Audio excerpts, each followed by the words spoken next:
আমি যেখানে থাকি ঢাকার আশপাশে মানুষজন খুব বেশি নাই, অনেকটা জনমানব শূন্য, মরুভূমির মতোই।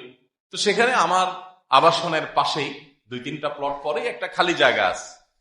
সেটা একজন চিকিৎসকের, ডাক্তার সাহেবকে আমরা বললাম যে এই জায়গাটি পড়ে আছে, আপনার সহসা বাড়িঘর করার প্ল্যান পরিকল্পনা নাই, তো আপনি অনুমতি দিলে এখানে আমরা একটু চাষাবাদ করি। উনি বললেন ঠিক আছে করেন, অসুবিধা কি, আরো ভালো। তো আমরা সেখানে বাহির থেকে মাটি এনে, গোবর এনে সেখানে ওইটাকে চাষাবাদের উপযোগী করে এবং কায়িক পরিশ্রম দিয়ে, শুধু আর্থিক অংশগ্রহণ না, কায়িক পরিশ্রম দিয়ে নিজেরা কোদাল দিয়ে একটি একটি করে কোপ দিয়ে মাটিগুলোকে প্রস্তুত করে সাথে লোকজন নিয়ে তারপর আমরা সেটাকে প্রস্তুত করেছি। এবং আমার সেই ক্ষেতে আলহামদুলিল্লাহ 19 আইটেমের সবজি আছে। আমরা আলু ছাড়া, আলু পেঁয়াজ রসুন ছাড়া আর কোনো কিছু আমরা কিনে খাই না আলহামদুলিল্লাহ, বরং আরো বহু ফ্যামিলি, বহু পরিবারকে আমরা আলহামদুলিল্লাহ সেটা উপহার দিতে পারি, খাওয়াতে পারি। অফিসের সহকর্মীদেরকে, মাদ্রাসা সহকর্মীদেরকে আমরা সেখান থেকে তাদেরকে দিতে পারি। কোনো অতিথি আমাদের বাসায় গেলে তাদেরকে খাবার খাওয়ানোর পাশাপাশি আমরা একটু সবজি দেই, এটা আমাদের কালচার। আর গাড়িতে যখনই বের হই, অন্য যাই থাকুক, বই পুস্তক আমার গাড়িতে থাকে, আর একটু সবজি থাকে, যদি সবজির আইটেম তখন কোনোটা থাকে দেওয়ার মতো। আমরা চাইলে আশপাশে অনেকেই করতে পারি। আপনি অনেক ব্যস্ত, আপনি অনেক অনেক ঝামেলা থাকেন, আপনার সময় হয় না, এগুলো সব অজুহাত। আপনি মর্নিং ওয়াক করার জন্য আধা ঘন্টা দৌড়াইতে পারতেছেন কেন? আপনার সুস্থ থাকতে হবে। আপনাদের দৌড়াদৌড়ি বাদ দিয়ে আপনারা খেতে কাজ করা ধরেন এবং আপনি সিরিয়াসলি কোপাইতে থাকেন, ঘাস বাঁচতে থাকেন, আপনার যে পরিমাণ মুভমেন্ট হবে, আপনার ওই মর্নিং ওয়াকের জন্য দৌড়াদৌড়ি না করলেও চলবে। হাজার হাজার মানুষ পাওয়া যায়। আমি মর্নিং ওয়াক করাকে দোষের বলতেছি না। নবী করিম সাল্লাল্লাহু আলাইহি ওয়াসাল্লাম সকালে হাঁটতে বের হইতেন অনেক সময়, বিভিন্ন সময়। এটা খারাপ কিছু না, আমি সেটা বলছি না যেটা খারাপ। আমি বলছি যে আপনার সুস্থ থাকার উদ্দেশ্যে যে আপনি অনর্থক, ধরুন আপনার ট্রেডমিলে আপনি দৌড়াচ্ছেন বা অন্য কোথাও দৌড়াচ্ছেন, অনর্থক এই জন্য বললাম যে এই পরিশ্রমটাই যদি আপনি একটা গাছ লাগান, একটু ফসল করেন, সেখানে দেন, তাহলে একের ভিতর অনেকগুলো হচ্ছে, আপনার ব্যায়াম হয়ে যাচ্ছে, আপনার ফসল উৎপাদন হচ্ছে, আর অনেক কিছু হচ্ছে। হ্যাঁ, কারো কারো স্বাস্থ্যগত ত্রুটির কারণে ডাক্তার পরামর্শ দিয়েছেন, সেজন্য বিশেষভাবে তাকে ব্যায়াম করতে, অভিন্ন কথা উনি করেন। কিন্তু আমি বলছি অনেকেই চাইলে আমরা এটাকে একের ভিতরে 3 আমরা করতে পারি। আমাদের ছাদে আলহামদুলিল্লাহ প্রায় 130-140টা ড্রাম আছে। বেদানা থেকে নিয়ে, কামরাঙ্গা থেকে নিয়ে, ছবেদা থেকে নিয়ে, বিভিন্ন রকমের ফল ফসল থেকে নিয়ে, বোম্বে মরিচ, সাধারণ মরিচ থেকে নিয়ে থানকুনি পাতা পর্যন্ত অল্প স্বল্প না, পর্যাপ্ত আছে। প্রতিদিন থানকুনি পাতার ভর্তা খাইলেও শেষ হয় না। গেস্ট আসলে তাদেরকে আমরা থানকুনি পাতা, ঢাকা শহরের ছাদে এত থানকুনি পাতা এবং আরো বিভিন্ন রকমের রং বেরঙের আপনার ফল ফসল, পেয়ারা থেকে নিয়ে সবকিছু আলহামদুলিল্লাহ আমরা, এমনকি ক্যাপসিকাম পর্যন্ত আমরা লাগিয়েছি এবং ধরেছি আলহামদুলিল্লাহ। সময় দিতে হয়, প্রতিদিন 1 ঘন্টা, 1.5 ঘন্টা, 2 ঘন্টা পরিবারের সমস্ত সদস্যদেরকে উদ্বুদ্ধ করতে হয়। আমি একটা কথা প্রায় বলি, আমরা যে কিশোর গ্যাং কালচারের সাথে সংগ্রাম করে চলেছি, আমাদের আইন শৃঙ্খলা রক্ষাকারী বাহিনী রীতিমতো গলদঘর্ম হচ্ছে, কোনোভাবে সামলানো যাচ্ছে না এই আপনার উঠতি বয়সের এই উচ্ছৃঙ্খল তরুণদেরকে। আমাদের যুবকরা অনেকে বিপথে চলে যাচ্ছে, খারাপ পথে চলে যাচ্ছে, মাদকে চলে যাচ্ছে, খুন খারাপিতে চলে যাচ্ছে, সন্ত্রাসে চলে যাচ্ছে, মাস্তানি করছে, সমাজটা বাস অযোগ্য হচ্ছে। আমি বলি আমাদের অন্য যত কার্যক্রম থাকে, 20টা কার্যক্রমের সাথে এই একটি কার্যক্রম যদি প্রত্যেকটা পরিবার হাতে নেয়, যে আমরা আমাদের পরিবার থেকে কিছু গাছ লাগাবো, কিছু ক্ষেত খামার করব, কিছু ফসলের কাজ করব এবং পরিবারের সমস্ত সদস্যদেরকে সাথে নিই, একবারে ছোট্ট সদস্যটাও সাথে থাকবে, সবাইকে সাথে নিয়ে আমরা একটা সুন্দর সবুজ অঞ্চল গড়ে তুলব। হতে পারে সেটা আমার ফ্ল্যাটের বারান্দাতেই, হতে পারে বেশ কিছু টব আমি সেখানে কিছু গাছ লাগিয়ে সেগুলোকে বড় করে তুললাম, আমার সাধ্যে যেটুকু আছে।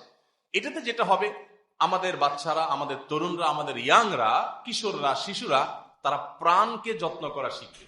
একটা গাছ মানে একটা প্রাণ, প্রাণকে মায়া করতে শিখবে, প্রাণকে যত্ন করতে শিখবে, প্রাণের গোড়ায় পানি ঢালবে, এটাকে সতেজ করবে, এটার প্রতি মায়া হবে, তার মনুষ্যত্ব জাগ্রত হবে। সে যখন প্রাণকে মায়া করবে তখন প্রাণীকে হত্যা করতে তার হাত কাঁপার কথা। সে যখন প্রাণকে যত্ন করবে তখন প্রাণীর প্রতি কষ্ট হতে পারে এরকম কোন আচরণ করতে তার একটু দ্বিধা হওয়ার কথা। আমরা আমাদের বাচ্চাদের হাতে তুলে দেই খেলনার পিস্তল, আমরা বাচ্চাদের হাতে খুলে দিচ্ছি, আপনি আমরা সবাই কম বেশি দিচ্ছি। আপনি কিছু খেলনা দিলেন সহনীয় মাত্রায়, কিন্তু তার বাইরে তাদেরকে এই জাতীয় অ্যাক্টিভিটিসে যদি রাখতে পারেন তো বাচ্চাদের মধ্যে ভালো মানসিকতা তৈরি হতে পারে। কিন্তু সেটা করার কোনো নামগন্ধ আমাদের ম্যাক্সিমাম মানুষের নেই।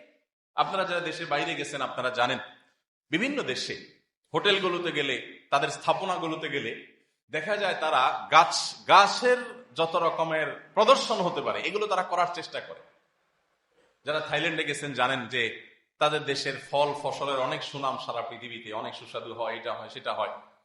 তাদের হোটেলগুলোতে, বিভিন্ন বড় বড় স্থাপনাগুলোতে যারাই গিয়েছেন তারা দেখেছেন প্রচুর পরিমাণ গাছের প্রদর্শন করার এক প্রচেষ্টা। কিভাবে গাছ প্রদর্শন করবে? যত দামি হোটেল তত দামি দামি গাছ, তত সুন্দর সুন্দর গাছ এটাকে প্রদর্শন করছে তাদের লবিতে, তাদের লবির বাইরে, তাদের রিসেপশনে, বিভিন্ন জায়গাতে গাছ আর গাছ। আর আমাদের, আপনি যেখানে যান ঢাকার বড় কোনো স্থাপনায় দেখবেন হয় একটা মূর্তি, নয় একটা ভাস্কর্য, নয় একটা বোংবাং কিছু, নয় লাইট ফাইটের কাজ কারবার, কোন সবুজ কোনো কিছু আপনার চোখে খুব বেশি পড়বে না। আমাদের দেশে যতটা উর্বর আমাদের দেশটা, এই দেশের প্রতিটা ইঞ্চি মাটি যতটা মূল্যবান, যে কোনো জায়গায় আপনি বীজ লাগাবেন সেখানেই কোনো না কোনো গাছ তৈরি হবে। এরকম একটি শতভাগ উর্বর জায়গা পৃথিবীর কয়টা দেশ আপনি খুঁজে পাবেন? আপনি মরুর দেশগুলোতে যান, সৌদি আরবে, দুবাইতে যান, আরব আমিরাতে যান, কাতারে যান, তারা সবুজ পরিবেশ গড়ে তোলার জন্য যেখানে শত শত হাজার কোটি টাকা বাজেট দিয়ে তারা সেগুলোকে টিকিয়ে রাখতে হচ্ছে। আপনার আমার আল্লাহ তাআলা এমন পরিবেশ দিয়েছেন যে আমরা বীজ ফেলে দিলেও গাছ হয়ে যাচ্ছে, তেমন কিছু করতে হচ্ছে না। এরপরও দুঃখজনক যে আমাদের পরিবেশকে আমরা বাস অযোগ্য করে তুলছি। এর চাইতে বড় নিজের পায়ে নিজে কুঠার আঘাতকারী জাতি আরেকটা কে হতে পারে? আমাদের বৃক্ষরোপণের গুরুত্ব আমরা সবসময় গরমের চাপে যখন আমাদের আর প্রাণ উষ্ঠাগত হয়ে যায় তখন আমরা বুঝতে পারি যে হ্যাঁ, গাছ টাছ লাগানো দরকার। গাছ লাগানো থাকার কারণে আজকে অবস্থা, অপরিকল্পিত নগরায়নের কারণে আজকে অবস্থা, বৃক্ষ নিধনের কারণে অবস্থা। কিন্তু এই সময়টা চলে গেলে আমরা আবার যেই সেই হয়ে যাই। আলহামদুলিল্লাহ, আপনারা অনেকে ইতিমধ্যে শুনেছেন, আসুন্নাহ ফাউন্ডেশন থেকে আমরা গত বছর 1 লক্ষ গাছ লাগিয়েছি সারা দেশে, আলহামদুলিল্লাহ। এবং কুমিল্লায় গত বছর গিয়ে সেখানে আমি সশরীরে উপস্থিত হয়ে কলেজের ছাত্রদের মাধ্যমে প্রথম বৃক্ষরোপণ কর্মসূচি আমরা উদ্বোধন করি এবং সেটি সারা দেশে আলহামদুলিল্লাহ প্রত্যেকটা থানা, জেলা পর্যায়ে আমরা পৌঁছে দেওয়ার চেষ্টা করেছি। আমাদের স্লোগান যে স্কুল, কলেজের, মাদ্রাসার, এমনকি সর্বস্তরের আমাদের মানুষ, বিশেষ করে শিশু কিশোর তরুণদের হাতে প্রাণ তুলে দেন। গাছের চারা তুলে দেওয়া মানে প্রাণ তুলে দেওয়া, তাকে দায়িত্ব দেন এটার যত্ন নেওয়া। সে প্রাণকে যত্ন করা শিখবে, সে মানুষ হতে শিখবে ইনশাআল্লাহ, এবং আমরা সবুজ পৃথিবী পাবো। আর না হলে পানির জন্য যে হাহাকার হচ্ছে এটা আরো অনেক দূর চলে যেতে পারে এবং আমাদের বাসযোগ্য এই দেশ বাসের অযোগ্য, অলরেডি অনেকটা নানা কারণে বাস করা কঠিন হয়ে যাচ্ছে, সেটা আরো কঠিনতর হয়ে যেতে পারে। এই জন্য বৃক্ষরোপণের পরে আমাদের প্রত্যেকটা মানুষকে আন্তরিক হতে হবে। আমরা এই বছর, অর্থাৎ এই যে সামনের বর্ষাকে সামনে রেখে 3 লক্ষ গাছ রোপণ করা পরিকল্পনা হাতে নিয়েছি। ইতিমধ্যে যারা চারা সরবরাহ করে তাদেরকে অর্ডার করা হয়েছে, তারা চারাগুলো প্রস্তুত করছে, রেডি করছে। আমরা সারা দেশে 3 লক্ষ গাছ লাগানোর ঘোষণা দিয়েছি। আলহামদুলিল্লাহ, এই প্রকল্পে সবার অংশগ্রহণ করবার সুযোগ আছে, কারণ আমাদের কাছে এটার জন্য কোনো ফান্ড সেরকম উল্লেখযোগ্য নেই।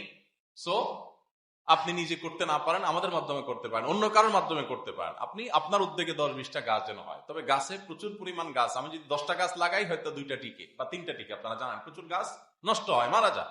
এই জন্য আপনি যদি 50টা গাছ লাগানোর উদ্যোগ নেন এবং পরিশ্রম করেন, দিন শেষে 2-4-5টা হয়তো ইনশাআল্লাহ টিকে যাবে এবং এটা আপনার নাজাতের জরিয়া হবে। আপনারা সবাই হাদিস মুখস্থ, বারবার আপনারা শুনেছেন, নবী সাল্লাল্লাহু আলাইহি সাল্লাম বলেছেন, কেউ যদি কোনো গাছ লাগায়, কোনো গাছ রোপণ করে, সেই গাছ থেকে কোনো মানুষ তো বটেই, পশু পাখি, এমনকি পোকা মাকড়, কীট পতঙ্গ পর্যন্ত যদি ওই গাছ থেকে খায় বা কোনো উপকার গ্রহণ করে, গাছের পাতা পল্লব, গাছের মুকুল, ফল ফসল, কোনো কিছু, কোনো পোকায় খেলো, মাকড়ে খেলো, কোনো পাখি খেলো, মানুষ তো বটেই, এর মাধ্যমে তিনি আল্লাহর কাছে সাদকায়ে জারিয়ার সওয়াব লাভ করবেন। দেখুন, এই জন্য বলা হয় গাছ লাগানো মানে হলো সওয়াবের গাছ লাগানো। যে কোনো গাছ লাগানো মানে হলো মূলত সওয়াবের গাছ লাগানো। নবী সাল্লাল্লাহু আলাইহি ওয়াসাল্লাম এটাকে সাদকায়ে জারিয়া হিসেবে আখ্যায়িত করেছেন। তার মানে আমি মরে যাব, আমি যদি 500 গাছ লাগানোর পরিকল্পনা করি এবং এগুলো পরিচর্যা করি, এখান থেকে যদি 10টা-20টা টিকে যায়, বড় হয়ে যায়, ফল ফসল হয়ে যায়, আমি কবরে চলে গেছি, গাছ বেঁচে আছে। এই গাছ থেকে যতদিন পর্যন্ত মানুষ উপকার হবে, অক্সিজেন গ্রহণ করবে, নানা রকম সুবিধা পাবে, ছায়া পাবে মানুষ, আপনি কবরে শুয়ে থাকবেন, এই যে উপকার পাচ্ছে, আপনি আপনার আমলনামায় সওয়াব পেতে থাকবেন। আমরা সাদকায়ে জারিয়া বলতে শুধু মসজিদ, মাদ্রাসা নির্মাণ বা এই জাতীয় ভালো কাজ করাগুলোকে বুঝি। এগুলো সাদকায়ে জারিয়ার প্রধান কাজ, সন্দেহ নেই। কিন্তু এর বাইরেও সাদকায়ে জারিয়ার অপশন আছে, তার মধ্যে একটা হলো এই বৃক্ষরোপণ। আপনারা এই হাদিসে শুনেছেন, নবী সাল্লাল্লাহু আলাইহি ওয়াসাল্লাম বলেছেন, কারোর হাতে যদি গাছের কোনো চারা থাকে, সে গাছ রোপণ করতে যাচ্ছে, আর এর মধ্যে যদি সে দেখতে পায় যে মহাপ্রলয় শুরু হতে যাচ্ছে, ইসরাফিল সিংহা ফুৎকার দিবেন, সৃষ্টি জগৎ তুলোর মতো সব উঠতে থাকবে, শেষ হয়ে যাবে, এই সৃষ্টি জগৎ, এই সংসার আল্লাহ তাআলা সাঙ্গ করে আবার কিয়ামত প্রতিষ্ঠিত করবেন, বিচার দিবস প্রতিষ্ঠিত হবে, সব শেষ হবে, পৃথিবী তার আয়ুর শেষ জায়গায় চলে যাবে। এটা কেউ যদি দেখতে পায়, তার হাতে গাছের চারা আছে, দেখতে পাচ্ছি ইসরাফিল সিংহা ফুৎকার দিবে এবং সব শেষ হয়ে যাবে, এখন চারা লাগায় লাভ নাই, কিন্তু এইটুকুন ফুরসত যদি সে পায় যে চারাটা লাগাতে পারে, নবী সাল্লাল্লাহু আলাইহি ওয়াসাল্লাম বলেছেন সব ধ্বংস হয়ে যাক তার দেখার দরকার নেই, সে যেন তার দায়িত্বটা পালন করে, গাছের চারাটা যেন লাগিয়ে দেয়। আপনি কোন ধর্ম পাবেন, কোন ধর্ম পাবেন, কোন দর্শন পাবেন যেই দর্শনে এইভাবে বৃক্ষ রোপণের জন্য উৎসাহিত করা হয়েছে? আপনার কোন পরিবেশবাদীর কাছে যাওয়ার প্রয়োজন নেই, আপনার কোন তথাকথিত মানবতা ধ্বজাধারীদের কাছে শরণাপন্ন হওয়ার প্রয়োজন নাই। আপনি মুসলমান হলেই আপনি মানুষ হয়ে যাবেন, আপনি মানুষ হয়ে গেলে পৃথিবীটা সুন্দর হয়ে যাবে, আর কিছু লাগবে না। এই জন্য সবাই গাছ লাগাবো তো ইনশাআল্লাহ।